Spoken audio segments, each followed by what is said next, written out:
dans les années 80, le juge Falcone est confronté à ce qu'on appelle encore l'omerta, la loi du silence ou de la mort qui règne sur la mafia sicilienne. Et donc pour infiltrer la mafia, eh bien, le juge Falcone va s'inspirer d'une loi qui avait été à l'époque écrite pour le terrorisme et il va proposer à un boss de la mafia de parler, de raconter Cosa Nostra contre, en effet, une protection et sans doute lui éviter la prison à vie.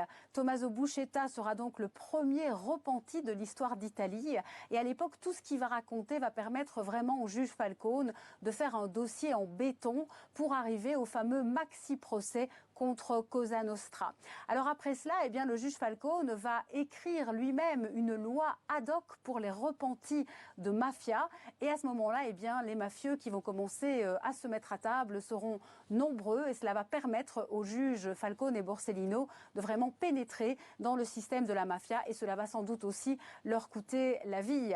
Alors cette loi, eh bien, elle a été modifiée par la suite en 97 et puis en 2001 par le Parlement italien car il y avait eu quelques bavures des repentis qui avaient utilisé l'argent de l'État notamment pour faire eux-mêmes un clan mafieux ou bien certains repentis qui avaient menti à la justice. Donc la loi maintenant est un peu plus sévère, il faut vérifier les allégations avant de pouvoir entrer dans le système de protection, mais la loi permet en effet de réduire les peines de prison et les peines à perpétuité, notamment les réduire parfois à 20 ans de prison. Alors c'est un système qui peut évidemment provoquer un certain sentiment d'injustice chez les victimes, dans les familles des victimes de mafia, car souvent les mafias qui collaborent avec la justice sortent de prison alors qu'ils ont fait des crimes assez atroces.